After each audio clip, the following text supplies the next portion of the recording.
اعوذ باللہ من الشیطان الرجیم بسم اللہ الرحمن الرحیم السلام علیکم ورحمۃ اللہ وبرکاتہ.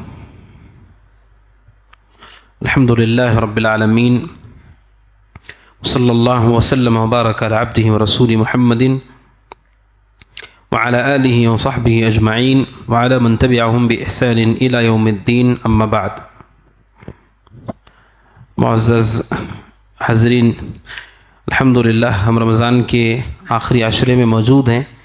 اللہ سبحانہ و تعالی ہم سب کی مغفرت فرمائے اور اللہ تعالیٰ اس رمضان کو ہمارے لیے مبارک بنائے اور اللہ تعالیٰ ہمیں ان لوگوں میں سے بنائے جو رمضان کو پاتے ہیں اور ان کی مغفرت کی جاتی ہے.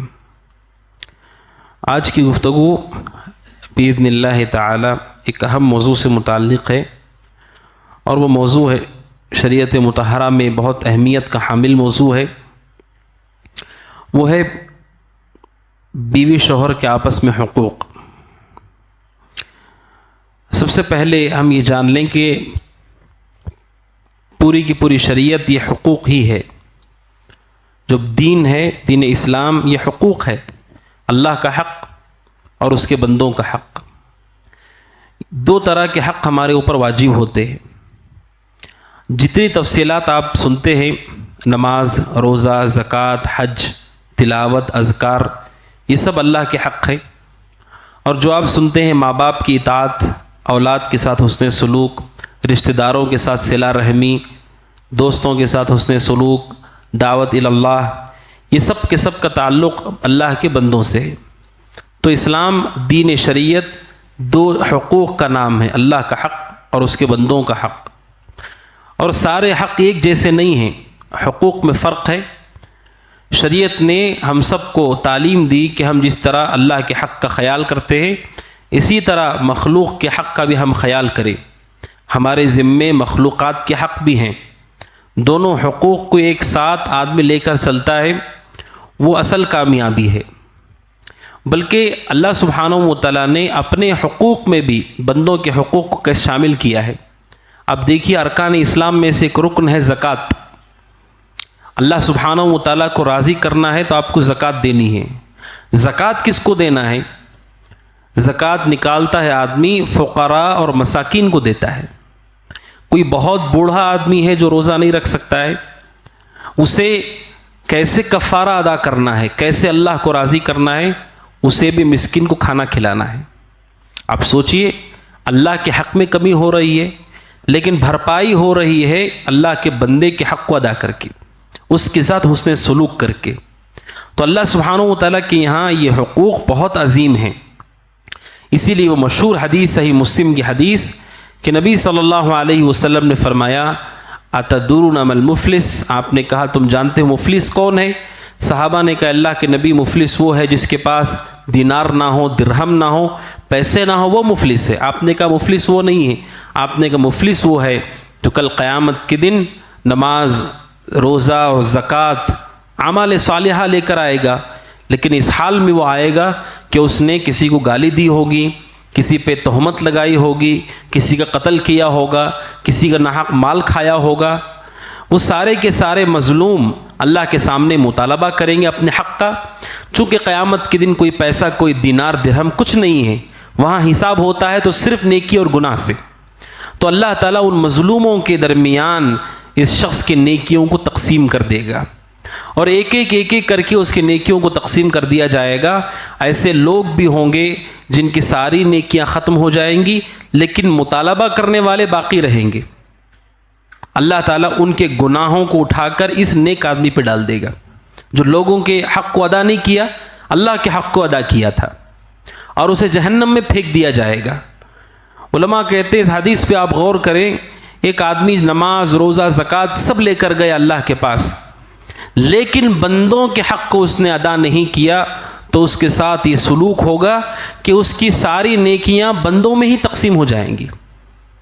کس قدر اہمیت ہے حقوق العباد کی، بندوں کے آپس میں ایک دوسرے کے حق کی، کہ اللہ کے حق کو ادا کرنے کے بعد بھی اگر بندوں کے حق کو ادا نہیں کیا ہے تب بھی ہماری عبادتیں خطرے میں ہیں. لہٰذا بندوں کے آپسی حقوق کو ادا کرنے کی فکر کرنا چاہیے، اور ان میں عظیم ترین حق شوہر کا بیوی پر اور بیوی کا شوہر پر ہے۔ اللہ نے دونوں پر حقوق رکھے ہیں۔ شریعت اسلامیہ میں کوئی ظلم نہیں، شریعت میں عدل کیا گیا ہے۔ شریعت اسلامیہ میں مرد اور عورت برابر برابر نہیں ہے۔ آج جو لوگ نعرہ لگاتے ہیں کہ مرد اور عورت برابر برابر ہیں، شریعت اس سے متفق نہیں ہے۔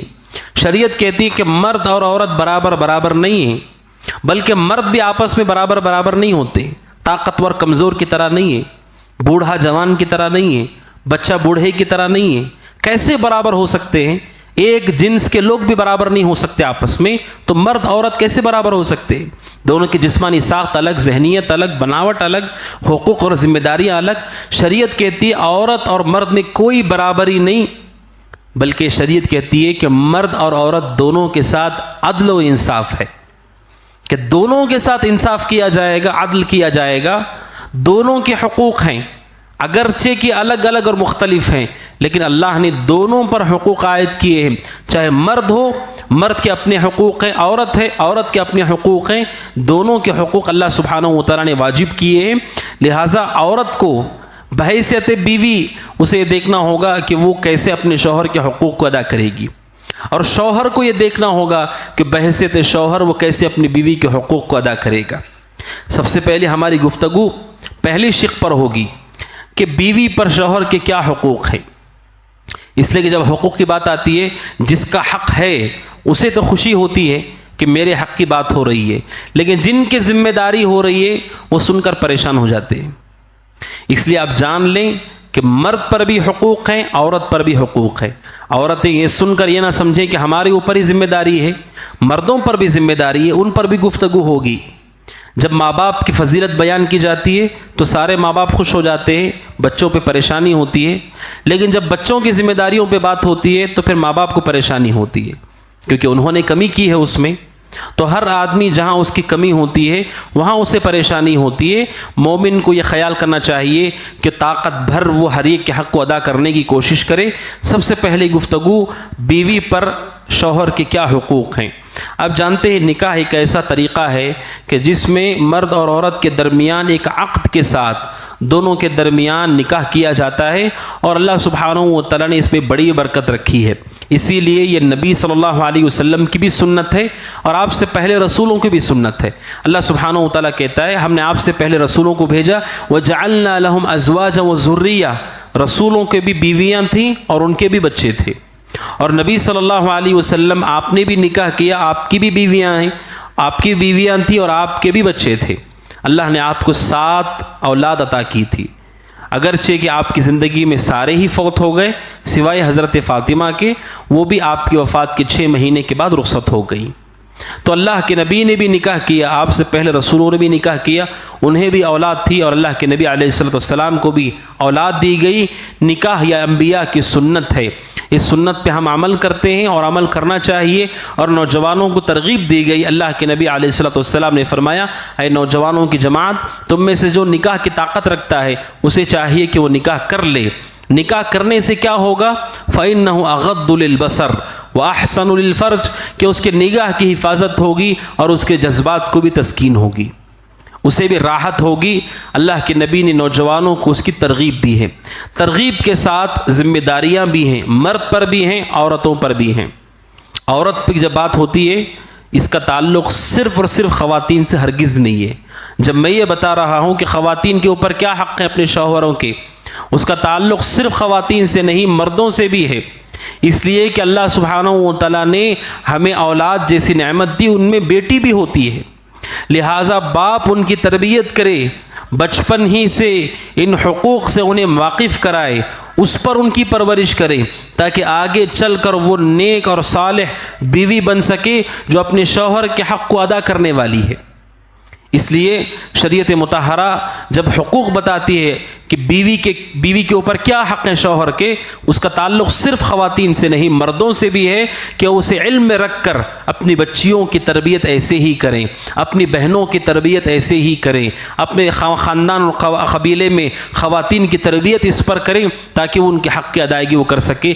بہت افسوس کے ساتھ یہ کہنا پڑتا ہے کہ ہمارے سماج میں اس کا کوئی تصور نہیں، نکاح ہونے والی لڑکی کو نہیں معلوم کہ اس کے اوپر کیا شوہر کے حقوق ہیں، کیا ذمہ داری ہے، بلکہ وہ اپنے گھروں میں ناز اور نخرے سے پلتی ہے، بڑھتی ہے، اس کی ساری خواہشات کو پورا کیا جاتا ہے، اسے آزادی دی جاتی ہے، اس کے بعد جیسے ہی نکاح ہوتا ہے اتنی بڑی ذمہ داری اس کے اوپر آتی ہے کہ وہ ذمہ داری اٹھانے سے عاجز آ جاتی ہے اور وہاں سے مسائل کا سلسلہ شروع ہوتا ہے۔ اس لیے وہ علماء جو لوگوں میں میاں بیوی میں آپس میں صلح کرواتے ہیں، طلاق اور خلع کے مسائل دیکھتے ہیں، اکثر علماء یہ بات کہتے ہیں کہ خواتین کو یہ معلوم ہی نہیں ہوتا ہے کہ ان کے شوہروں کے ان پر کیا حق ہیں۔ آخر جب معلوم ہی نہیں تو ادا کیسے کریں گی؟ اور یہی معاملہ شوہروں کے ساتھ بھی ہوتا ہے کہ شوہر کو نہیں معلوم اس کی بیوی کے کیا حقوق ہیں، لہٰذا سب سے پہلے ذمہ داری ہے خواتین بھی سیکھیں اور خاص طور پر ماں باپ اپنی بچیوں کی تربیت ان حقوق پر کریں کہ نکاح کی بہت بڑی ذمہ داری ہے۔ نکاح کوئی خوشی کی تقریب ہے، سب خوش ہو گئے، نکاح ہو گیا، اب بہت آسانی سے زندگی گزاری جائے گی، ایسا نہیں ہے۔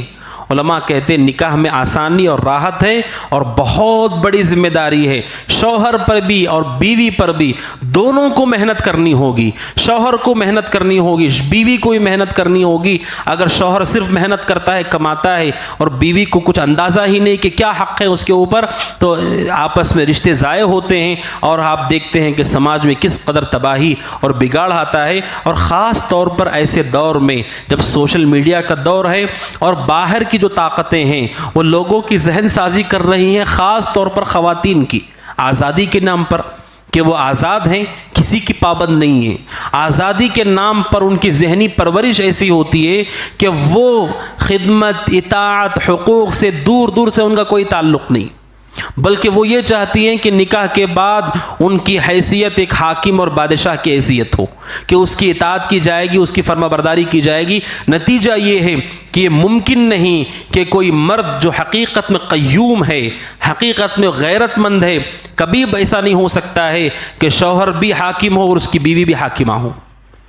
وہ رشتہ جلدی ہی اپنے نتیجے تک پہنچ جاتا ہے جب دونوں کے دونوں حاکم بننے کی کوشش کرے۔ اس لیے شریعت کہتی ہے ہر ایک کی ذمہ داری ہے کہ وہ اپنے حقوق کو جانیں، اور خواتین کے حقوق کی جب بات آتی ہے سب سے پہلا حق شوہر کا جو شریعت پابند کرتی ہے عورت کو، بنیادی حق، وہ حق یہ ہے طاعت الزوج، کہ اللہ سبحانہ و تعالیٰ نے عورت پر، بیوی پر شوہر کی اطاعت کو فرض کیا ہے۔ اطاعت کیا ہے؟ اس کی بات کو ماننا، اس کی بات کو قبول کرنا، سر خم اسے تسلیم کرنا، اللہ کی اطاعت کرے، رسول کی اطاعت کرے۔ اس کے بعد جس کی اطاعت سب سے زیادہ ضروری ہے عورت کے اوپر، اس کے شوہر کی ہے۔ یعنی علماء کہتے ہیں کہ ماں باپ سے بڑھ کر کے جس کی اطاعت عورت پہ فرض ہوتی ہے اس کا اپنا شوہر ہے، کہ اس کی وہ نافرمانی نہیں کر سکتی۔ اللہ سبحانہ و تعالیٰ نے اس حوالے سے قرآن مجید میں پوری صراحت کے ساتھ بیان فرمایا، فالصالحات قانتات، اللہ کہتا ہے نیک عورت وہ ہے جو شوہر کی فرما بردار ہوتی ہے، اطاعت گزار ہوتی ہے۔ یہ سب سے پہلا حق ہے جو شوہر کا بیوی پر عائد ہوتا ہے کہ وہ اطاعت گزار ہو، اس کی بات کو تسلیم کرے۔ شوہر کی حیثیت حاکم کی ہوتی ہے، شوہر کی حیثیت حاکم کی ہوتی ہے، اور خاتون کی حیثیت حاکم کی نہیں ہے، بلکہ وہ اس کی فرما بردار اور مطیع ہو، اس کی بات کو قبول کرنے والی ہو۔ یہ نیکی کی علامت ہے، اور نبی اکرم صلی اللہ علیہ وسلم نے اسی کے حوالے سے یہ فضیلت بھی بیان کی۔ اللہ کے نبی نے فرمایا علیہ الصلوۃ والسلام، اذا صلت المرأة خمسها، جب کوئی عورت 5 وقت کی نماز پڑھتی ہے، وصامت شہرہا، رمضان کے روزے رکھتی ہے، واطاعت زوجہا، اور اپنے شوہر کی اطاعت کرتی ہے، وحفظت فرجہا، اپنی عزت کی حفاظت کرتی ہے، اللہ تعالیٰ کل قیامت کے دن اس عورت سے کہے گا کہ جنت کے 8 دروازوں میں سے جس میں سے چاہے وہ داخل ہو جائے۔ 8 دروازے، لیکن عمل کتنے ہیں؟ نماز، روزہ، شوہر کی اطاعت، عزت کی حفاظت۔ دروازے 8 ہیں جنت کے، اعمال 4 ہیں، صرف 4 عمل، اور بدلے میں 8 دروازے جنت کے جس میں سے چاہے وہ داخل ہو سکتی ہے۔ علماء کہتے ہیں ان 4 چیزوں پر بھی غور کیا جائے، 3 چیزیں تو مرد کو بھی کرنی ہے، 3 کام تو مرد کو بھی کرنے ہیں، نماز بھی پڑھنی ہے مرد کو، روزہ بھی رکھنا ہے مرد کو، اسے بھی عزت کی حفاظت کرنی ہے۔ ایک چیز ایسی ہے جو عورت کو خصوصی طور پر اس کی تعلیم دی گئی ہے، اطاعت زوجہا، کہ وہ اپنے شوہر کی اطاعت کرے، فرما بردار ہو، اس کی نافرمانی، اس کی مخالفت کرنے والی نہ ہو۔ اسی پر اللہ سبحانہ و تعالیٰ نے اس کی بنیاد پر عورت کو فضیلت دی، بلکہ علماء کہتے ہیں ایسی فضیلت 4 عمل پہ 8 جنت کے دروازے کھول دیے گئے ہوں، اتنے اعمال پر یہ عورت کے لیے خصوصیت ہے، اللہ کی طرف سے آسانی ہے، مہربانی ہے کہ اگر وہ ان 3 چیزوں کے ساتھ جو مرد بھی کرتا ہے، اضافی اور بنیادی چیز شوہر کی اطاعت گزار ہو۔ علماء کہتے ہیں سماج میں جتنے مسائل آپ دیکھتے ہیں بیوی شوہر کے، اس کی بنیاد آپ دیکھیں اکثر جگہوں پر، اکثر مسائل میں اس کی بنیاد یہ ہوتی ہے کہ بیوی شوہر کی بات نہیں مانتی، اس کی فرما بردار نہیں ہوتی ہے، اس کی بات کی مخالفت کرتی ہے، اس کی بات کو رد کرتی ہے، اس کی بات کے مقابلے میں کھڑی ہو جاتی ہے۔ علماء کہتے ہیں اطاعت نہیں تو سمجھ لیجئے کہ وہ سماج میں کبھی بھی خاندان اور قبیلے جڑ کر کبھی نہیں رہ سکتے۔ یہ ہرگز ممکن نہیں کہ عورت شوہر کے نافرمان بھی ہو اور وہ رشتہ بڑی صحت کے ساتھ، عافیت اور خوشحالی کے ساتھ چل سکے، ایسا ممکن ہی نہیں ہے۔ اللہ نے نظام ہی ایسا رکھا ہے کہ عورت فرما بردار ہوتی ہے اور شوہر اپنے حق کو ادا کرتا ہے، تبھی رشتہ جڑتا بھی ہے اور سماج میں امن و امان اور سعادت قائم ہوتا ہے۔ عورت پہ سب سے پہلی اور بڑی ذمہ داری ہے کہ وہ اپنے شوہر کی اطاعت اور فرما برداری کرے۔ جب اطاعت کی بات آتی ہے، کیا معنی ہے اطاعت کا؟ کیا بات ہے اطاعت کسے کہتے ہیں؟ علماء کہتے ہیں گناہوں کو چھوڑ کر جن جن چیزوں کا وہ حکم دیتا ہے ان چیزوں کو مانا جائے، جن جن چیزوں کی وہ اطاعت کا وہ حکم دیتا ہے اسے قبول کیا جائے۔ گناہ میں اس کی اطاعت نہیں ہے۔ اگر شوہر شرک کی دعوت دے اس میں کوئی اطاعت نہیں، اگر شوہر کہے نماز چھوڑ دو اس میں کوئی اطاعت نہیں، شوہر کہے کہ حجاب برقع اتار دو اس میں کوئی اطاعت نہیں، شوہر کہے کہ بے پردہ گھومو اس کی کوئی اطاعت نہیں کی جائے گی۔ گناہوں کو چھوڑ کر ساری چیزوں میں اس کی اطاعت کی جائے گی۔ یہ حقیقت میں سب سے پہلا حق ہے جو بیوی پر شوہر کا عائد ہوتا ہے، جس سے اکثر خواتین غافل ہوتی ہیں، بلکہ وہ شوہر سے گفتگو کرتے ہوئے ایسا محسوس ہوتا ہے کہ ان کے اوپر اللہ نے ذمہ داری کو نہیں رکھا ہے۔ اس وجہ سے اہل علم نے جنہوں نے خواتین کے مسائل پر گفتگو کی، کتابیں تالیف کی ہیں، وہ سب کے سب یہ کہتے ہیں بچیوں کی پرورش کرو، اس طرح پرورش کرو کہ اس کے ذہن و دماغ میں یہ بات ہو کہ نکاح ہونے کے بعد میرے ذمے شوہر کی فرما برداری ہے اور میری اس کی مخالفت کرنا بہت بڑا گناہ ہے۔ اس بنیاد پر بچی کی پرورش کی جائے، اس بنیاد پر عورت کی پرورش کی جائے تاکہ آگے چل کر سماج میں خیر داخل ہو۔ یہ پہلا اور بنیادی حق ہے جو علماء نے ذکر کیا ہے۔ اور دوسرا حق جو علماء نے ذکر کیا ہے وہ یہ کہ عورت کے اوپر شوہر کا یہ حق ہے کہ اپنی عزت کی حفاظت کرے۔ عورت کو چاہیے کہ وہ پاک دامن ہو، پاک باز ہو۔ وہ عورت کے شادی ہونے کے بعد بھی غلط راستے پر ہو یا غیر محارم سے اس کا رشتہ اور ربط ہو، ایسی عورت اللہ کے نافرمان ہے، شوہر کے نافرمان ہے، اور ایسی عورت شریعت کے نزدیک مبغوض ہے جو نکاح کے بعد بھی پاک دامن نہ ہو، اس کے بعد بھی اس کی عزت پر داغ ہو۔ سب سے ضروری حق بیوی کے اوپر عائد ہوتا ہے کہ وہ شوہر کی عزت کا خیال رکھے کہ نکاح ہونے کے بعد شوہر کی الگ عزت نہیں ہوتی ہے، شوہر کی عزت اس کی بیوی بچوں کے ساتھ ہی ہے۔ نکاح ہونے سے پہلے ہماری اپنی عزت ہے، نکاح ہونے کے بعد ہماری عزت بیوی کے ساتھ جڑی ہوئی ہے۔ جب وہ نکاح کے بعد گناہ کے راستے پہ چلتی ہے تو اس نے اپنی عزت کو بھی نیلام کیا اور اپنے شوہر کی بہت بڑی نافرمانی کی کہ اس کی عزت کو بھی اس نے نیلام کیا۔ اس وجہ سے قرآن مجید کہتا ہے فالصالحات حافظات قانتات حافظات للغیب، نیک عورت وہ ہے جو شوہر کی غیر موجودگی میں عزت کی حفاظت کرتی ہو، خاص طور پر جب شوہر موجود نہ ہو، جب وہ کام پر ہوتا ہے یا باہر سفر پر ہو یا اس ملک میں ہی نہ رہتا کسی اور ملک میں رہتا ہو۔ عورت کی دوسری بڑی ذمہ داری، بڑا حق ہے شوہر کا، اپنی عزت اور آبرو کی حفاظت کرے، اس لیے کہ ایسے لوگ سماج میں گھوم رہے ہیں جو اس موقع کی تلاش میں ہیں کہ ان کے لیے گناہ کا راستہ جہاں فراہم ہو وہاں سے وہ داخل ہو جائیں۔ عورت کی ذمہ داری ہے کہ اس راستے کو بند بند کرے، حتیٰ کہ قرآن کہتا ہے کہ اگر گفتگو کی ضرورت بھی پڑ جائے پردے کی آڑ سے، فلا تخضعن بالقول، قرآن یہاں تک کہتا ہے کسی اجنبی سے بات کرنا پڑ جائے تو بات اپنی فطری آواز میں نہیں کرنا چاہیے، اپنی اصل آواز میں نہیں کرنا چاہیے، آواز بدل کر عورت کو باہر والے سے بات کرنا چاہیے۔ فیطمع الذی فی قلبہ مرض، اللہ کہتا ہے اگر عورت اپنی فطری اور اصلی آواز میں بات کرتی ہے پردے کی آڑ سے، تب بھی اس کی آواز کے سبب مرد کے دل میں فتنہ داخل ہوتا ہے۔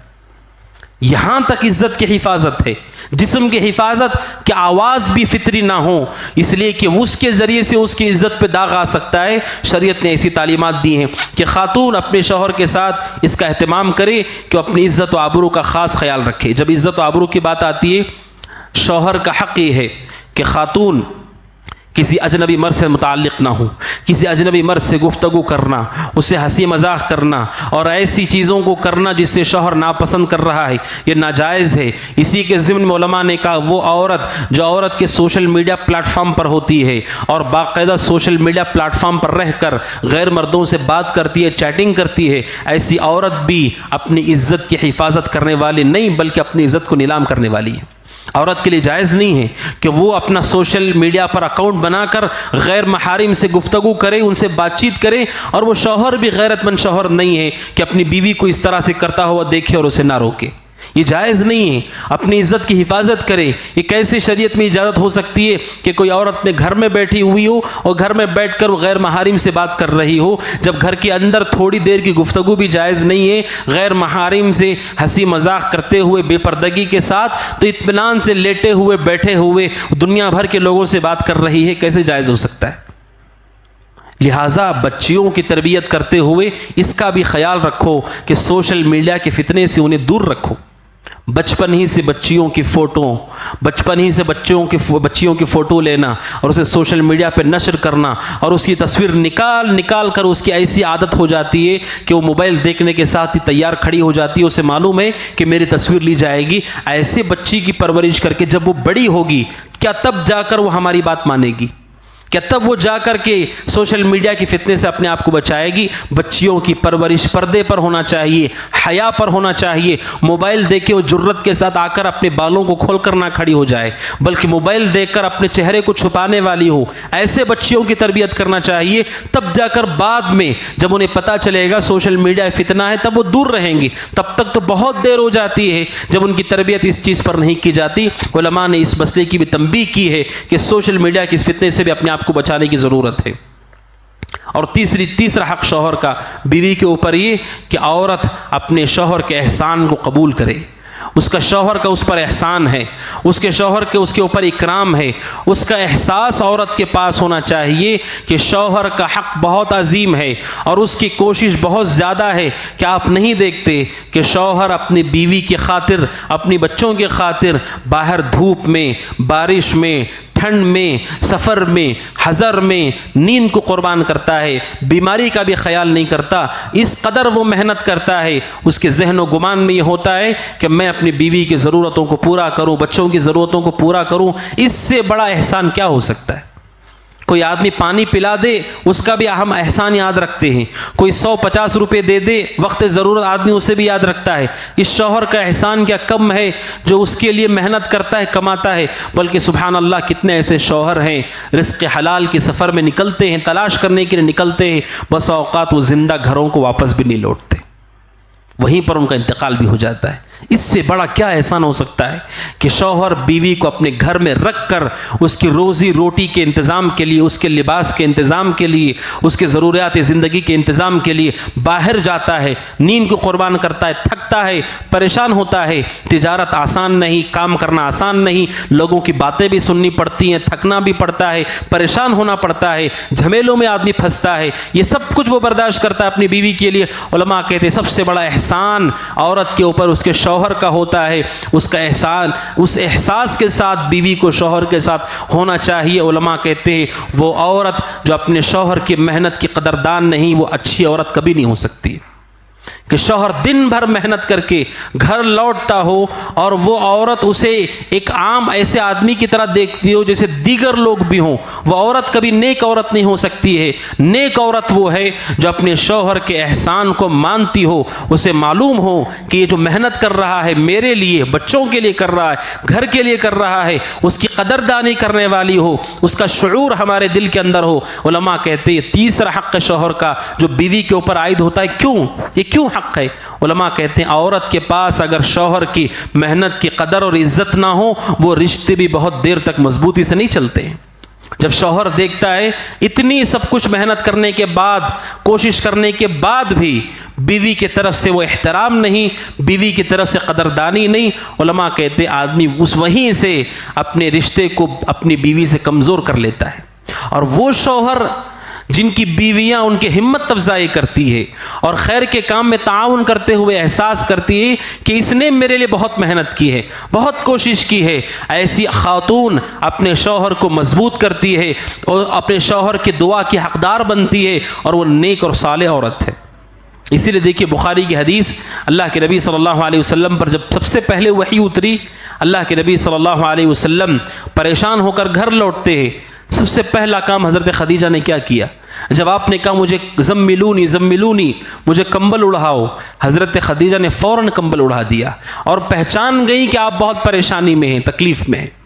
اور وہاں آپ کے سرہانے بیٹھ کر حضرت خدیجہ نے اللہ کے نبی کو ایسی تسلی دی کہ اس کی کوئی مثال نہیں. آپ کی ساری نیکیوں کو, خوبیوں کو گن گن کر رکھا تھا حضرت خدیجہ نے. کیا کہا؟ کلا واللہ لا یخزیک اللہ ابدا. سب سے پہلی بات خدیجہ نے کہی, آپ پریشان نہ ہوں, اللہ آپ کو ذلیل نہیں کرے گا. انک لتصل الرحم, آپ تو رشتے جوڑتے ہیں. وتحمل الکل, آپ دوسروں کی مصیبت اٹھاتے ہیں اور آپ لوگوں کی مدد کرتے ہیں حق کے کاموں میں. علماء کہتے ہیں اپنے شوہر کی ایسی قدردان بیوی کہ اس کی محنت اور اس کی خوبیوں پہ اس کے نگاہ ہے کہ وہ گن کر رکھتی ہے کہ میرے شوہر کے اندر یہ ساری خوبیاں ہیں. علماء کہتے ہیں کمیاں بھی ہوتی ہیں, خوبیاں بھی ہوتی ہیں, اچھائیاں بھی ہوتی ہیں, برائیاں بھی ہوتی ہیں.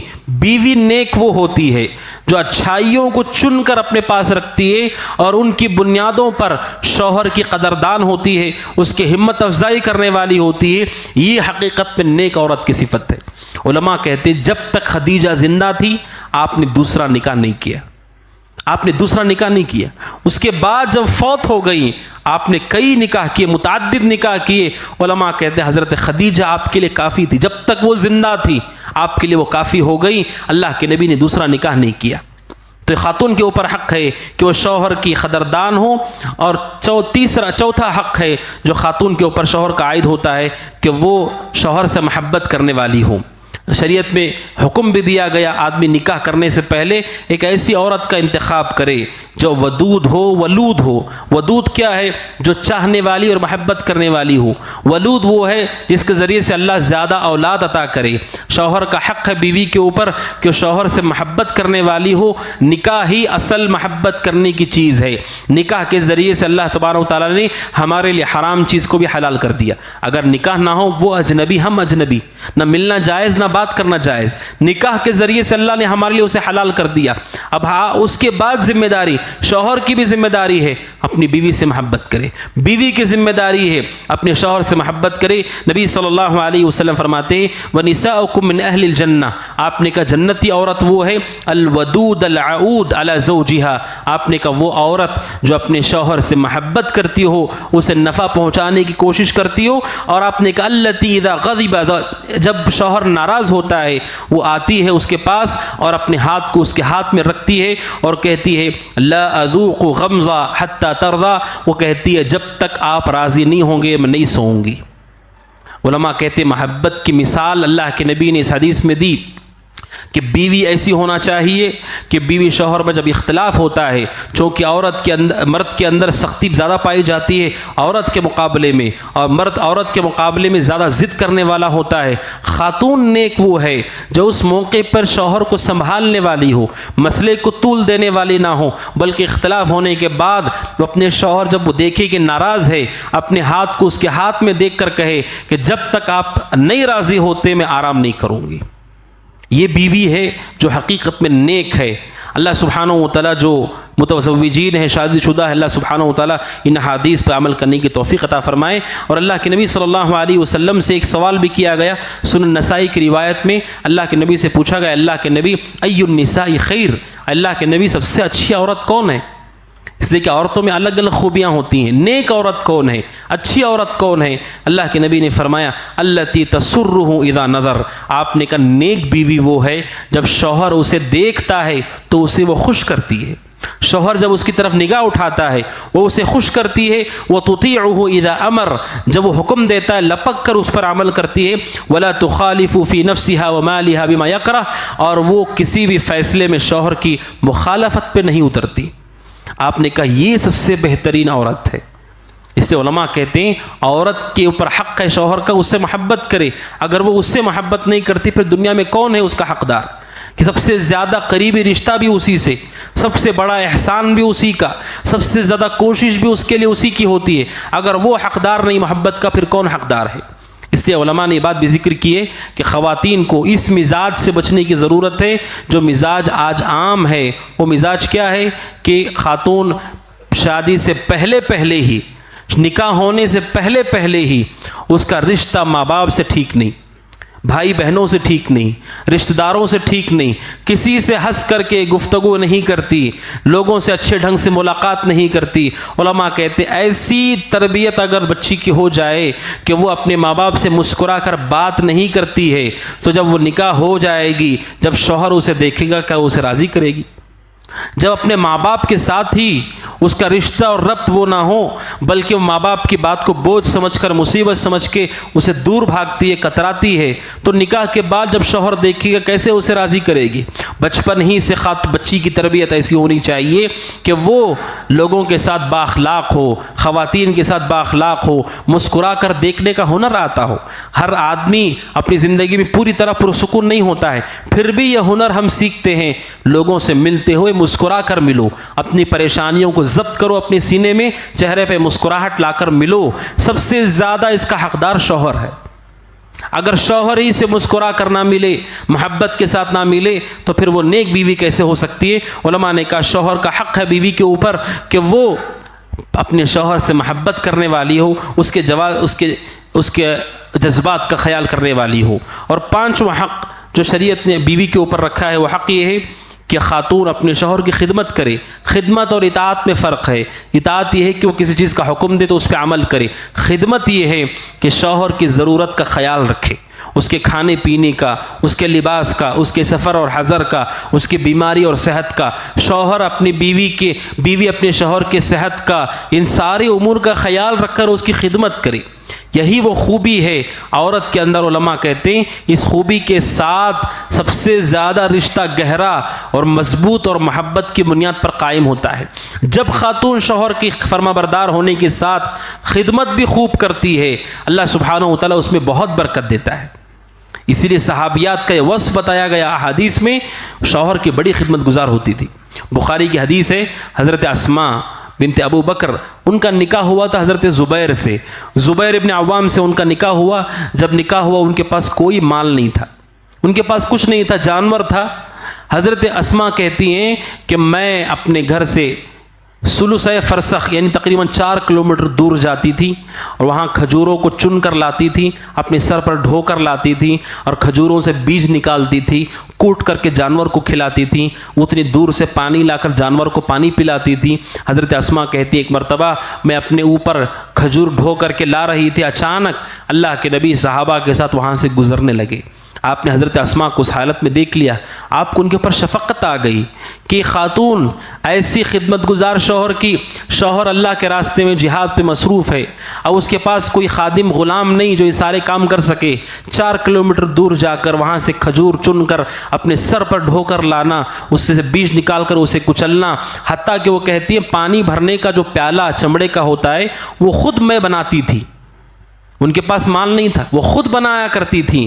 حضرت اسماء کہتی اس کے ساتھ روٹی کے لیے آٹا بھی گوندتی تھی، کہتی مجھے آٹا کلانے نہیں آتا تھا، گوندنے نہیں آتا تھا، انصار کی جو دیگر عورتیں ہوتی ان سے میں کہتی، وہ آ کر میرے شوہر کے لیے آٹا وہ گوند دیتی تھی۔ حضرت اسماء رضی اللہ عنہ اللہ کے نبی نے اس حالت میں دیکھ لیا، اللہ کے نبی نے اپنے جانور کو بٹھا دیا، اپنے جانور کو آپ نے بٹھا دیا تاکہ اسما کی مدد کر سکیں اور انہیں بٹھا کر سواری پر سوار کر کے ان کے گھر تک چھوڑ سکے۔ حضرت اسما کہتی ہیں رضی اللہ عنہا، مجھے اپنے شوہر کی غیرت یاد آ گئی۔ حضرت زبیر بن عوام بہت غیرت مند تھے۔ کیا معنی ہے غیرت کا؟ کہ غیرت مند شوہر نہیں چاہتا کہ اس کی بیوی کو دیگر مرد دیکھیں، دیگر لوگ احبابوں کی نگاہ ان پر پڑے، شوہر کو یہ پسند نہیں ہوتا ہے۔ حضرت زبیر بن عوام کی غیرت کو یاد کیا۔ نبی کے ساتھ دوسرے صحابہ بھی تھے، اس غیرت کو یاد کر کے اونٹ پر وہ سوار نہیں ہوتی ہیں، انکار کر دیتی ہیں۔ گھر آنے کے بعد جب شوہر سے ملاقات ہوتی ہے وہ کہتی ہیں میں آ رہی تھی، راستے میں اللہ کے نبی نے مجھے دیکھ لیا، اپنے جانور کو آپ نے بٹھا دیا لیکن میں سوار نہیں ہوئی اس کے اوپر۔ اللہ کے نبی علیہ السلام نے مجھے جانور کو پیش کیا۔ حضرت زبیر نے کہا رضی اللہ عنہ تم کیوں سوار نہیں ہوئی؟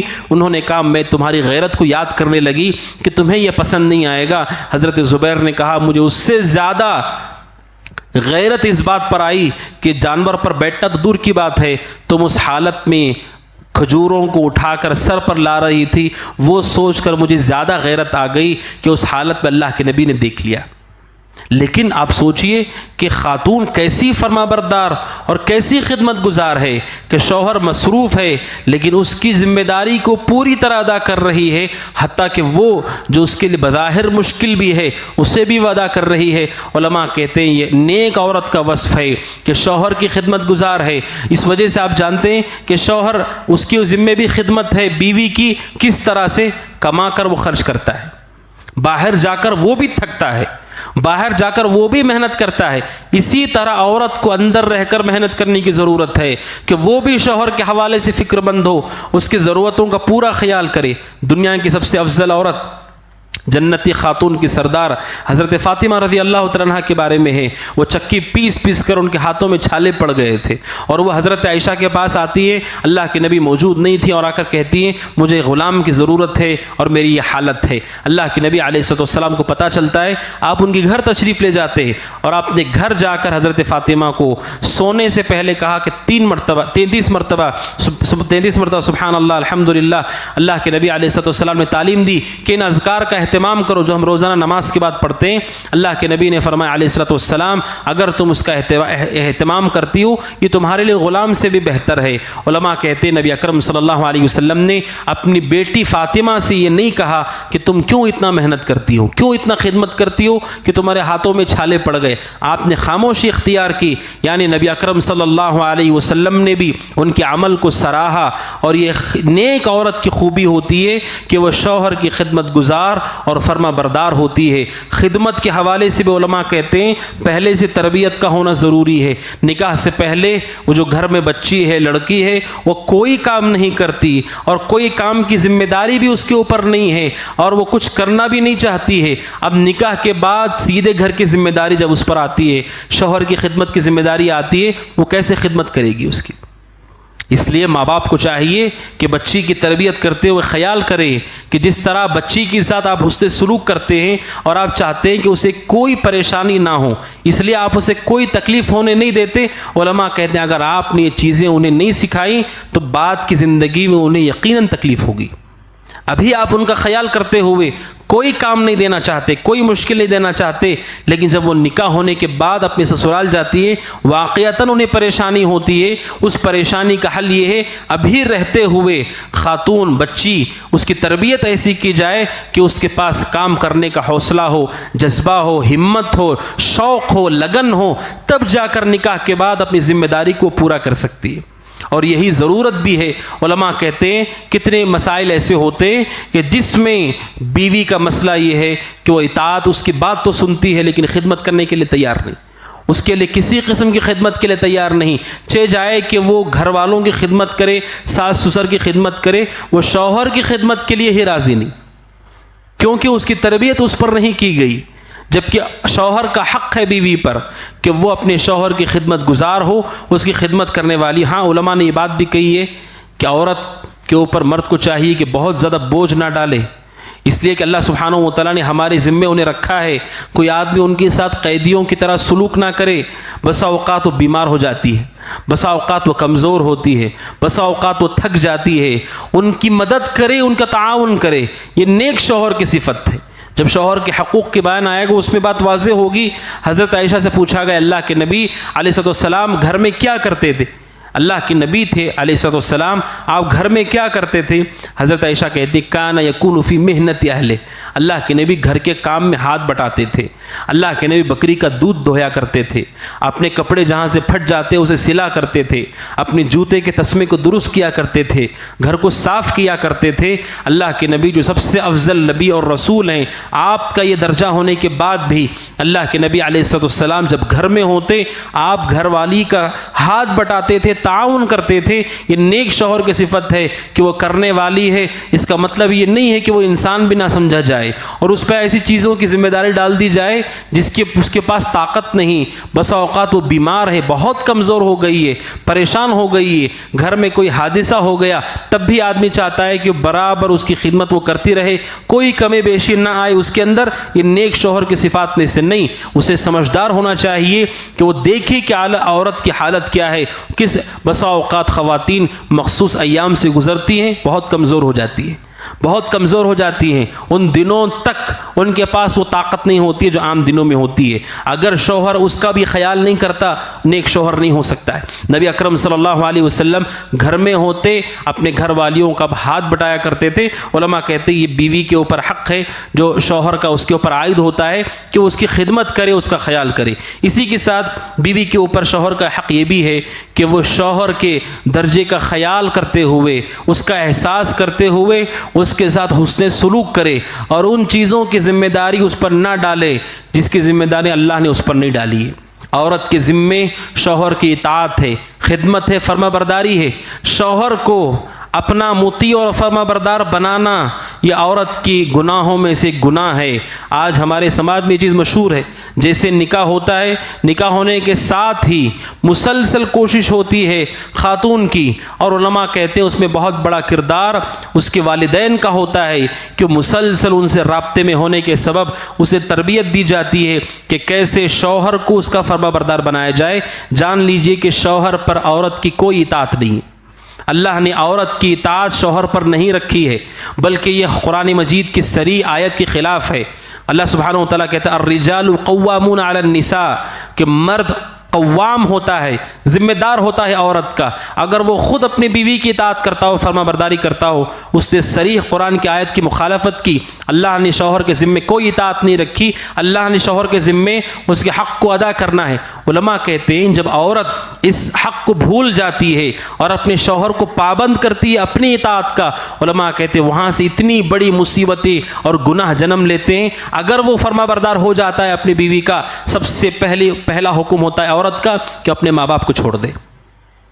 کیسے کوئی بچہ اپنے ماں باپ کو چھوڑتا ہے؟ جب وہ اس مسئلے میں غلطی کرتا ہے کہ اپنی بیوی کی فرما برداری کرتا ہے جبکہ اللہ نے اس کے اوپر اس کی فرما برداری کو نہیں رکھا ہے، وہاں سے یہ گناہ داخل ہوتا ہے کہ بچہ اپنے ماں باپ کو بھی چھوڑ دیتا ہے۔ ہمارے ماں باپ برے سے ہی، جہالت ہے ان کے اندر، سختی ہے ان کے اندر، غصہ ہے ان کے اندر، وہ تو بچپن سے ہم دیکھ رہے ہیں، 20 سال 25 سال کا ہونے تک وہ دیکھتا ہے، صبر کرتا ہے۔ وہ کیا بات ہے کہ اس کے بعد وہ 1 سال 2 سال بھی صبر نہیں کرتا ہے؟ اتنے سال آپ نے صبر کیا، آپ کو تو موت تک ان پر صبر کرنا ہے، جب تک ان کا جنازہ نہیں اٹھتا ہے تب تک آپ کو ان کے اخلاق پہ صبر کرنا ہے۔ لیکن کیا بات ہے کہ نکاح ہونے کے چند ہی عرصے کے بعد ماں باپ اس کے لیے بوجھ لگنے لگتے ہیں۔ علماء کہتے ہیں یہیں سے وہ غلطی آتی ہے کہ عورت اپنے حد کو بھول جاتی ہے اور اپنے شوہر کو اپنا فرما بردار بناتی ہے۔ جب شوہر فرما بردار ہوتا ہے بڑے بڑے گناہ یہاں سے جنم لیتے ہیں کہ انسان اپنے ماں باپ کو بھی دھتکار کے دور کر دیتا ہے۔ اب سوچئے، علماء کہتے ہیں وہ عورت کبھی نیک نہیں ہو سکتی جو اس کے شوہر سے اس کی جنت کو چھین لے۔ شوہر کی جنت اس کے ماں باپ ہیں، اگر اسی جنت کو وہ چھین لے رہی ہے وہ کبھی نیک بیوی نہیں ہو سکتی ہے۔ چاہے ماں باپ جیسے بھی ہوں، اس کی ذمہ داری ہے کہ بیوی کا بھی خیال رکھے، اپنے ماں باپ کا بھی خیال رکھے۔ علماء کہتے ہیں یقیناً یہ عبادت مشکل ہے، ہر عبادت ایک جیسی نہیں ہے، حج نماز کے مقابلے میں مشکل ہے، اسی طرح یہ عبادت بھی مشکل ہے کہ دونوں پر ایک ساتھ صبر کیا جائے، دونوں کے حقوق کو ایک ساتھ ادا کیا جائے۔ علماء کہتے ہیں یہ مشکل حکم ہے، لیکن جو آدمی نیت کرتا ہے اللہ اس کی مدد کرے گا، وہ دونوں کے حق کو ادا کرنے کی کوشش کرے۔ اور اگر عورت اپنے شوہر کو اپنا فرما بردار بناتی ہے، دوسری مصیبت یہ کہ اس کا جو خرچ ہوتا ہے، اس کا جو مال ہوتا ہے، وہ اس کے نگران ہو جاتی ہے۔ شریعت مطہرہ کہتی ہے مال کی ذمہ داری بھی شوہر کے ذمہ ہے، عورت کے ذمہ نہیں ہے۔ شوہر کتنا کماتا ہے، کہاں خرچ کرتا ہے، کیسے خرچ کرتا ہے، عورت کی ذمہ اللہ نے یہ نہیں رکھا ہے۔ اگر عورت اب اس حق کو بھول کر اپنے شوہر کو پابند بناتی ہے، اس کے بعد کیا ہوتا ہے کہ ماں باپ پر بھی وہ خرچ نہیں کرتا ہے، اپنی بھائی بہنوں پہ وہ خرچ نہیں کرتا ہے، اور بیمار خاندان کے رشتہ داروں پر وہ خرچ نہیں کرتا ہے۔ علماء کہتے ہیں بہت بڑی مصیبت ہے، اور خاص طور پر ہمارے ممالک میں پھیلا ہوا مشہور مسئلہ ہے کہ خاتون فیصلہ کرتی ہے کہ مال کتنا ہے اور کہاں اسے خرچ کیا جائے گا۔ نتیجہ یہ ہے کہ فیصلہ کرتے ہوئے، چونکہ وہ ماں باپ تو آپ کے ہیں، اس کے ماں باپ نہیں، وہ رشتہ دار آپ کے ہیں، اس کے رشتہ دار تو نہیں، لہٰذا وہ ان کا کوئی خیال نہیں کرتی، اور انسان اتنے بڑے گناہ میں واقع ہو جاتا ہے۔ لہذا شوہر کا اپنی تنخواہ، اپنا مال کتنا ہے، کہاں خرچ ہوگا، کیسے خرچ ہوگا، بیوی کے ذمہ لگانا، اس کی اطاعت کرنا شریعت کے مطابق درست نہیں۔ اس سے بہت بڑے بڑے گناہ زمین پر واقع ہوتے ہیں۔ وہ کما کر لاتا ہے، اسے معلوم ہے ماں باپ زیادہ حق رکھتے ہیں ان پہ خرچ کیا جائے، وہ بیمار ہیں، ضرورت ہے ان کی، لیکن بیوی اس سے منع کرتی کہ آپ خرچ نہیں کر سکتے۔ علماء کہتے ہیں آدمی کی یہ غلطی ہے کہ وہ کیوں اسے پوچھ کر کے خرچ کر رہا ہے، کیوں اسے بتا کر وہ خرچ کر رہا ہے۔ لہٰذا شوہر کو چاہیے کہ وہ اپنے حق کو ادا کرے، اور اللہ نے جو حد رکھے ہیں ان حدود سے تجاوز نہ کرے۔ بیوی کو وہ حق دے دے جو حق اللہ سبحانہ و تعالیٰ نے اس کے ذمہ نہیں رکھا ہے، اس سے بہت بڑی بڑی مصیبتیں واقع ہوتی ہیں۔ لہذا شوہر کا حق ہے بیوی کے اوپر کہ وہ اپنے شوہر کو ان چیزوں کا پابند نہ کرے جس کا اللہ سبحانہ و تعالیٰ نے اسے پابند نہیں کیا ہے، کہ وہ کہاں سے کماتا ہے، کہاں خرچ کرتا ہے، کتنا خرچ کرتا ہے، کیسے خرچ کرتا ہے۔ یہ ذمہ اللہ سبحانہ و تعالیٰ نے عورت کے لیے نہیں رکھا ہے، اس حق کا بھی خیال کرنے کی ضرورت ہے۔ یقیناً یہ بات کڑوی ہے اور مشکل بھی ہے، چونکہ ہمارے سماج میں یہ چیز رائج ہے، لیکن قرآن مجید کی آیات اور احادیث کی روشنی میں علماء نے کہا مرد کو چاہیے کہ وہ اس حق کو اپنے پاس باقی رکھے کہ مال کا تصرف کیسے ہوگا، کہاں خرچ ہوگا، اپنے پاس اس حق کو باقی رکھے، نہیں تو اس کی وجہ سے وہ بہت بڑے گناہوں میں داخل ہو سکتا ہے۔ کہ انسان بسا اوقات اپنی بیوی کے رشتہ داروں کے لیے اتنا خرچ کرتا ہے کہ اس کا کچھ حصہ بھی ماں باپ پر خرچ کرے تو ان کی ضرورت پوری ہو سکتی ہے، لیکن وہ نہیں کرتا ہے۔ اس لیے اہل علم نے اس بات کو بھی ذکر کیا ہے کہ اللہ سبحانہ و تعالیٰ نے عورت کے ذمہ وہ چیز نہیں رکھی ہے، بلکہ بعض سلف نے اپنی بچیوں کو نصیحت بھی کی کہ ان چیزوں پہ اصرار مت کرو جن چیزوں کا اللہ نے تمہارے شوہر کو پابند نہیں کیا ہے۔ اصرار کرو گی اور ان حقوق کو چھیننے کی کوشش کرو گی جو اللہ سبحانہ و تعالیٰ نے شوہر کے لیے رکھے ہیں، کیا ہوگا؟ نتیجہ یہ ہوگا کہ تمہارے شوہر کے دل میں تمہاری اہمیت کم ہونے لگے گی، محبت بھی کم ہونے لگے گی، اور رشتہ جو مضبوط ہونا چاہیے وہ کمزور پڑ جائے گا۔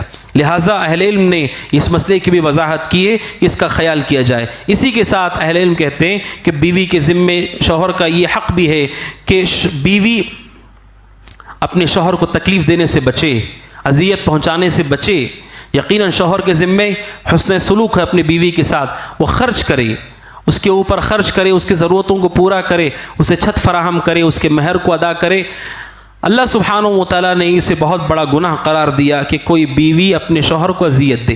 ویسے بھی کسی بھی مسلمان کو تکلیف دینا جائز نہیں، جانور کو تکلیف دینا بھی جائز نہیں، تو یہ کیسے جائز ہو سکتا ہے کہ بیوی اپنے شوہر کو تکلیف دے اور مسلسل وہ اسے جھگڑا کرے، بحث و تکرار کرے، گالی گلوچ کرے، اور بسا اوقات اس سے بھی آگے بڑھ کر معاملات ہوتے ہیں۔ شریعت کہتی ہے کہ ناجائز ہے۔ نبی اکرم صلی اللہ علیہ وسلم نے فرمایا سنن ترمذی کی حدیث میں کہ کوئی بھی عورت اپنے شوہر کو تکلیف پہنچاتی ہے، اللہ کے نبی فرماتے ہیں اس کے لیے اللہ نے جنت میں جو حور رکھی ہے، حور العین، وہ اس عورت کے بارے میں کہتی ہے لا تؤذیہ، اسے تکلیف مت دے، قاتلک اللہ، اللہ تجھے تباہ کر دے۔ جنت کی جو حور ہے، حور العین، جو مومنوں سے وعدہ کیا گیا ہے، وہ اس عورت پہ بد دعا کرتی ہے جو اپنے شوہر کو تکلیف دیتی ہے، اور یہ کہتی ہے اللہ تجھے تباہ کرے، اسے تکلیف مت دے، وہ چند دنوں کے لیے تیرے پاس ہے۔ اس لیے کہ شوہر جتنی بھی مدت پائے ایک نہ ایک دن تو فوت ہوگا، ایک نہ ایک دن تو انتقال ہوگا، چند دنوں کے لیے تیرے پاس ہے، اسے تکلیف مت دے، اسے اذیت مت پہنچا۔ نبی اکرم صلی اللہ علیہ وسلم فرماتے کہ یہ بد دعا کرتی ہے حور العین، لہٰذا شوہر کو اذیت نہ دی جائے علماء کہتے ہیں اس کا مذاق اڑانا، اسے گالیاں دینا، اسے طعنے دینا اور مختلف ناحیوں سے اسے تکلیف پہنچانا، اس کی ضرورت کو پورا نہ کرنا، اس کی حاجت کا خیال نہ رکھنا، یہ سب اسے تکلیف پہنچانا ہے۔ اب سوچئے آدمی بھوکا پیاسا گھر لوٹے، اگر بیوی اس کا خیال نہ رکھتی ہو، کیا اسے شوہر کو تکلیف نہیں ہوگی؟ کیا اذیت نہیں ہوگی؟ اللہ کے نبی علیہ السلام نے اسے ناجائز کہا کہ کوئی عورت اپنے شوہر کو تکلیف نہ دے۔ اسی طرح اس کا حق یہ ہے اسے ناراض نہ کرے، بار بار اپنے شوہر کو ناراض کرنا اللہ سبحانہ و تعالیٰ کو ناراض کرنا ہے۔ اللہ کے نبی علیہ السلام نے حدیث میں فرمایا، حدیث سنن ترمذی کی ہے، 3 لوگ ایسے ہیں جن کی نمازیں ان کے کانوں سے اوپر نہیں جاتی ہیں، اللہ ان کی نمازوں کو قبول نہیں کرتا ہے۔ کون لوگ ہیں وہ؟ اللہ کے نبی علیہ السلام نے 3 لوگوں کا ذکر کیا، وَامْرَأَةٌ بَاتَتْ وَزَوْجُهَا عَلَيْهَا سَاخِطٌ۔ اللہ کے نبی نے کہا اس عورت کی بھی نماز اس کے کانوں سے اوپر نہیں چڑھتی ہے جس کا شوہر ناراض ہو کر سوتا ہے، اور یہ رات بھر سوئی رہتی ہے، اللہ سبحانہ و تعالیٰ اس عورت کی کوئی نماز اس کے کانوں سے اوپر نہیں چڑھاتا ہے، اس کا عمل ہی قبول نہیں ہوگا۔ اب سوچیں کیسے اس کی نجات ہو سکتی ہے؟ اس سے علماء کہتے ہیں شوہر کو اذیت پہنچا کر اسے ناراض کرنا یہ گناہوں میں سے ہے۔ اسی طرح یہ بھی ناجائز ہے، شوہر کا حق ہے کہ بار بار عورت شوہر سے الگ ہونے کا مطالبہ نہ کرے، بات بات پر یہ کہنا کہ وہ الگ ہو جائے گی۔ نبی اکرم صلی اللہ علیہ وسلم نے فرمایا، ابو داؤد کی حدیث ہے، آپ نے کہا کوئی بھی عورت اپنے شوہر سے طلاق مانگتی ہے بغیر کسی سبب کے، بغیر کسی واقعی عذر کے، اللہ کے نبی نے فرمایا یہ بھی تکلیف ہے شوہر کو کہ بار بار اسے الگ ہونے کا وہ تذکرہ کرے۔ اللہ کے نبی نے کہا فحرام علیہا رائحۃ الجنہ، جو عورت بار بار شوہر سے طلاق مانگتی ہے بغیر ضرورت، بغیر کسی حاجت کے، اللہ سبحانہ و تعالیٰ نے اس کے لیے جنت کی خوشبو بھی حرام کر دی ہے کہ وہ جنت کی خوشبو بھی نہیں پائے گی۔ اس لیے یہ معاملہ ہلکا معاملہ نہیں ہے کہ کوئی کر لے تو بہت اچھی بات ہے، یہ شریعت کی طرف سے عائد تعلیمات ہیں جس سے ہم واقف نہیں، خواتین واقف نہیں، کیونکہ ان کی تربیت اس پر نہیں کی گئی، اس کا علم انہیں نہیں دیا گیا، شریعت کے نزدیک یہ بہت بڑا گناہ ہے۔ اسی کے ساتھ شوہر کا حق یہ بھی ہے کہ وہ اپنے شوہر کو دور نہ کرے جب وہ اس کی حاجت محسوس کرتا ہے، اس لیے کہ اللہ سبحانہ و تعالیٰ نے نکاح اسی لیے رکھا ہے کہ ہماری تسکین اور راحت کا سامان ہو۔ اگر اس موقع پہ عورت اپنے شوہر کو دور کر دیتی ہے، اللہ کے نبی علیہ السلام نے اسے گناہ قرار دیا۔ آپ نے فرمایا کہ اگر کوئی آدمی اپنی عورت کو بلاتا ہے اور وہ آنے سے انکار کر دیتی ہے اور وہ ناراض ہو کر رات گزارتا ہے، اللہ کے نبی فرماتے ہیں صبح ہونے تک فرشتے اس پہ لعنت کرتے ہیں، صبح ہونے تک اس پہ لعنت کی جاتی ہے۔ اگر شوہر نے دعوت دی بستر کی طرف اور اس نے آنے سے انکار کر دیا، اس سے علماء کہتے ہیں بغیر ضرر نہیں ہے، کوئی بیماری نہیں ہے، کوئی اذیت اور تکلیف نہیں ہے، اور شوہر بلاتا ہے پھر بھی وہ انکار کر دیتی ہے اور ناراض ہو کر شوہر سوتا ہے، رات بھر اللہ کے فرشتے لعنت کرتے ہیں اس کے اوپر۔ اب سوچئے اتنے بڑے بڑے گناہ ہیں جو خواتین کے ذمے آتے ہیں، ان سے بچنا، کیا اس کا علم ہمیں ہے؟ کیا بچیوں کی اس کی تربیت دی جاتی ہے؟ بچیاں اس سے غافل ہیں، لڑکیاں اس سے غافل ہیں، انہیں اس کا کوئی اندازہ نہیں، اور نکاح ہونے کے فوراً بعد جب وہ بڑی ذمہ داری اپنی آنکھوں کے سامنے دیکھتی ہیں، وہاں سے مسائل کا سلسلہ شروع ہو جاتا ہے۔ اس سے علماء کہتے ہیں کہ مرد کی ذمہ داری ہے، باپ کی ذمہ داری ہے، بھائی کی ذمہ داری ہے کہ وہ خواتین کو ان امور کی تعلیم دے کہ شوہر کے حقوق بہت عظیم ہیں، پکڑ بھی بہت عظیم ہے، بلکہ نبی صلی اللہ علیہ وسلم یہاں تک کہا کہ اس کی اجازت کے بغیر نفلی روزہ بھی نہیں رکھنا چاہیے، اور اس کی اجازت کے بغیر گھر سے نکلنا بھی جائز نہیں ہے۔ اللہ کے نبی علیہ السلام نے اسے بھی ناجائز قرار دیا۔ اگر کوئی عورت شوہر کی اجازت کے بغیر گھر سے چلی جاتی ہے، وہ نافرمان ہے، اللہ کی بھی، شوہر کی بھی نافرمان ہے، اور اللہ سبحانہ و تعالیٰ کا غضب ہوگا ایسی عورت پر۔ اللہ نے اس کی اجازت نہیں دی ہے، بغیر پوچھے بغیر اجازت کے گھر سے نکلنا، علماء کہتے ہیں یہ بھی شوہر کا حق ہے جس کا خیال کیا جانا چاہیے۔ وقت مکمل ہو گیا، آخر میں وہ حدیث بھی ہے جو نبی اکرم صلی اللہ علیہ وسلم نے فرمائے، مسند احمد کی حدیث ہے، حضرت حسین کہتے ہیں ان کی پھوپھی اللہ کے نبی صلی اللہ علیہ وسلم کے پاس آتی ہیں کسی کام کے لیے، جب ان کا کام پورا ہو گیا تو انہوں نے اللہ کے نبی نے ان خاتون سے پوچھا اذات زوج انتی، کیا تمہارا شوہر ہے؟ کام ہونے کے بعد آپ نے صحابیہ سے پوچھا کیا تم شادی شدہ ہو، تمہارا شوہر ہے؟ صحابیہ نے کہا اے اللہ کے نبی میرا شوہر ہے۔ آپ نے کیف انتی لہ، تم کیسی ہو اس کے لیے؟ کیسا سلوک کرتی ہو اس کے ساتھ, کیا معاملہ کرتی ہو اس کے ساتھ. انہوں نے کہا ما آلوہ الا ما عجزت عن, میں پوری کوشش کرتی ہوں اس کی خدمت کرنے کی سوائے ان چیزوں میں جس کی میرے پاس طاقت ہی نہیں ہے. جب میری طاقت نہیں ہوتی, طاقت یعنی عاجز آ جاتی ہوں, اس کے علاوہ میں پوری کوشش کرتی ہوں کہ اس کی بات کو رد نہ کیا جائے. نبی اکرم صلی اللہ علیہ وسلم نے اس خاتون سے کہا فانظری این انت من, آپ نے کہا دیکھو تمہارے اپنے شوہر سے کیا رشتہ ہے. اس لیے کہ علماء کہتے ہیں شوہر کا مسئلہ معمولی مسئلہ نہیں ہے. آپ نے کہا تم دیکھ لو تمہارے شوہر سے تمہارا کیا رشتہ ہے, کیا تعلق ہے, کیسا تعلق ہے. فإنما هو جنتک و نارک, آپ نے کہا تمہارا شوہر ہی تمہاری جنت بھی ہے اور جہنم بھی ہے. اللہ سبحانہ و تعالیٰ کل قیامت کے دن شادی شدہ عورت کا فیصلہ کرے گا اس کے شوہر کی بنیاد پر کہ وہی جنت ہے اس کی. اگر اس نے راضی کیا اس کو, اس کی خدمت کی, اس کی اطاعت کی, اس کے لیے جنت ہے. اور اگر اس نے مخالفت کی, ناراض کیا اور اس کے ساتھ برا سلوک کرتے ہوئے شوہر رخصت ہوا, اس کے سبب جہنم کی وعید ہے خاتون کے لیے. نبی اکرم صلی اللہ علیہ وسلم کا یہ قول ساری گفتگو کا خلاصہ ہے کہ شوہر عورت کے لیے, اپنی بیوی کے لیے جنت بھی ہے اور جہنم بھی ہے. ہر عورت دیکھے کہ اس کا اپنے شوہر کے ساتھ کیا تعلق ہے, کیسا رشتہ ہے, کس طریقے سے وہ سلوک کرتی ہے. اس کا خیال ہونا چاہیے کہ اللہ کے نبی علیہ الصلوۃ والسلام نے اس بات کو واضح کیا. علماء کہتے ہیں اس کے علاوہ بھی بہت سارے حقوق ہیں, چند حقوق میں نے رکھے. مردوں کے حق, مردوں پر کیا حق ہیں بیویوں کے, انشاءاللہ اس پر بھی گفتگو ہوگی. خواتین کو چاہیے کہ وہ علم حاصل کریں اور دیکھیں کہ ان کے اوپر اللہ سبحانہ و تعالیٰ نے کن چیزوں کا ذمہ رکھا ہے, اس کو ادا کریں. جو چیز ان کے ذمے نہیں ہے ان چیزوں میں نہ داخل ہوں, اور صبر کرنے والی ہوں, برداشت کرنے والی ہوں کہ اس کے بغیر زندگی کا تصور نہیں. شوہر بھی باہر صبر کرتا ہے, تکلیف اٹھاتا ہے, برداشت کرتا ہے. اسے چاہیے کہ گھر میں بھی صبر کرے اور سب برداشت کرے, اس کے اندر وہ صفت ہو. اس کے ساتھ ہی خاتون اپنی حقوق کو ادا کر کے اللہ سبحانہ و تعالیٰ کی رضامندی کو حاصل کر سکتی ہے. لہٰذا اس کا خیال کیا جانا چاہیے. اللہ سبحانہ و تعالیٰ سے دعا ہے کہ اللہ تبارک سبحانہ و تعالیٰ جو بھی خواتین ہیں ان سب کو اپنے شوہروں کے حقوق کی ادائیگی کی توفیق عطا فرمائے. اللہ سبحانہ و تعالیٰ امت کی بچیوں تک, لڑکیوں تک, خواتین تک ان سنتوں کو پہنچائے جن سنتوں کو جان کر وہ ان پر عمل کر سکے. اللہ سبحانہ و تعالیٰ ہم سب کو نیکی کی توفیق عطا فرمائے اور گناہوں سے ہم سب کی حفاظت فرمائے. اسی طرح شوہروں کو توفیق عطا فرمائے کہ بیویوں کا حق ادا کریں اور ان کا خیال رکھیں. اللہ سبحانہ و تعالیٰ جب تک دنیا میں رکھے, ایمان پر رکھے, عمل صالح پر رکھے. ھذا وصلی اللہ وسلم علی نبینا محمد وعلی آلہ وصحبہ اجمعین. السلام علیکم ورحمۃ اللہ وبرکاتہ.